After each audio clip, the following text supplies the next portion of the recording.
बिस्मिल्लाहिर्रहमानिर्रहीम। आज मैं आपके साथ स्लीपिंग डिसऑर्डर पे बात करूँगा, क्योंकि बहुत से लोग हमारे इर्द गिर्द इस वजह से परेशान रहते हैं कि रात के वक्त उनको नींद नहीं आती, जिसे मेडिकल की ज़ुबान में हम स्लीपिंग डिसऑर्डर बोलते हैं। इसकी बहुत सारी वजूहात होती हैं, जिनको मैं अभी एक एक करके आपके साथ डिस्कस करूँगा। जिसमें सबसे पहले आता है कि आपके सोने का स्टाइल, कि मतलब आप गए तो सोने के लिए हैं बेड पे, लेकिन आपका जो जहन है वो बहुत सारी चीज़ों के अंदर शामिल है, इस्तेमाल हो रहा है।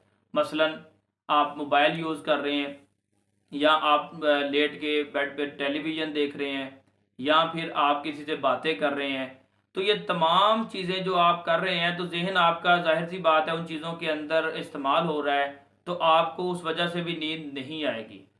और आपका ये जो बायोलॉजिकल क्लॉक होता है बॉडी का, उसको आप डिस्टर्ब कर लेते हैं। फिर आप किसी दिन सिर्फ सोने के लिए भी जाएंगे तो आपको उस वक्त लेटे हुए नींद नहीं आएगी। तो इसलिए ये तमाम चीज़ें जो मैंने अभी बोली हैं, जैसा कि मोबाइल इस्तेमाल करना, या किसी से बात करना, या आपने टेलीविज़न देखना है, तो ये तमाम चीज़ें आपने सोने से लेटने से पहले पहले कर लेनी है, ताकि जब आप बेड पे लेटने के लिए जाएं तो उस वक़्त सिर्फ़ और सिर्फ़ आपके दिमाग में ये हो कि मैंने सोना है। तो आपका ये फिर एक पैटर्न बन जाएगा सोने का, कि जब भी आप लेटने के लिए बेड पे जाएँगे तो आप सोएँगे। अगर आप अपने दिमाग को बेड पे लेट के भी इस्तेमाल करेंगे इन चीज़ों में, फिर आप स्लीपिंग डिसऑर्डर का बायस बनेंगे।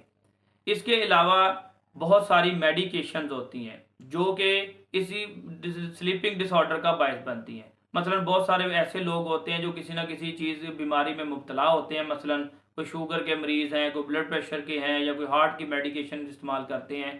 तो ये मरीज़ जो होते हैं, ये भी वजूहात बनते हैं स्लीपिंग डिसऑर्डर की, कि उनको ये भी सोने का मसाइल रहते हैं।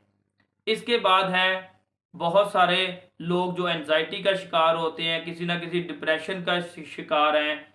ठीक है, वो लोग, उनके भी वो क्या करते हैं कि जब वो लेटने के लिए तो जाते हैं बेड पे, लेकिन उनके जहन के अंदर बहुत सारी बातें चल रही होती हैं। तो वो फिर बायोलॉजिकल पैटर्न जो मैंने अभी आपको बोला, जिसको बायोलॉजिकल क्लॉक बोलते हैं बॉडी का, वो पैटर्न डिस्टर्ब हो जाता है सोने का। और इस पे लास्ट पे आता है लेट सोने की हैबिट्स, कि मसलन आपको आदत है कि जी हमने रात को 2 बजे सोना है, 3 बजे सोना है। अगर वो लोग भी कहते हैं कि जी हम सुबह फिर लेट उठते हैं, बहुत सारे लोगों को आप ये कहते हो अपने इर्द गिर्द सुनेंगे कि जी हम रात को 2-3 बजे सोते हैं, लेकिन सुबह भी हम लेट उठते हैं तो हमारी नींद पूरी हो जाती है। जबकि इस वजह से मैंने बोला कि आप जब अपने हैबिट चेंज करेंगे, सोने का स्टाइल चेंज करेंगे, तो आपकी बॉडी का क्लॉक जो है वो डिस्टर्ब हो जाएगा। फिर जब कभी भी आप सोने के लिए लेटेंगे नॉर्मल रूटीन के अंदर, तो आपको नींद नहीं आएगी।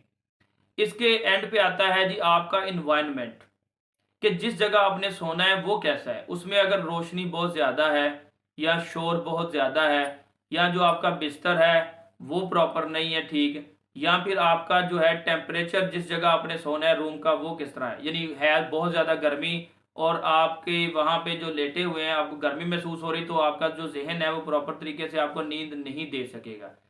जिसकी वजह से फिर आपने जो दिन में एक्टिविटीज़ परफॉर्म करनी है, दिन में जो रूटीन आपने काम करने हैं, जॉब जो भी है आपकी, तो वो आप प्रॉपर तरीके से बिल्कुल नहीं कर पाएंगे।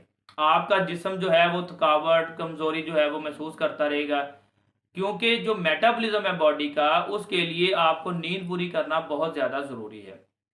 तो इसलिए अगर आप ये तमाम चीज़ों को नहीं अपनाएंगे जो मैंने अभी बोली हैं, कि आपका एनवायरनमेंट नॉर्मल होना चाहिए सोने के लिए। इसके अलावा मेडिकेशन जो है वो आपने क्या करना है, खाने से फ़ौरन बाद, यानी सोने से 1-2 घंटा पहले, यानी बेड पे जाने से पहले पहले आपने तमाम एक्टिविटीज़ परफॉर्म कर लेनी है। तो इंशाल्लाह मैं नेक्स्ट वीडियो जो है वो आपको नए टॉपिक के साथ लेके आऊँगा आपके सामने। तब तक के लिए अपना ख्याल रखें। अल्लाह हाफिज़।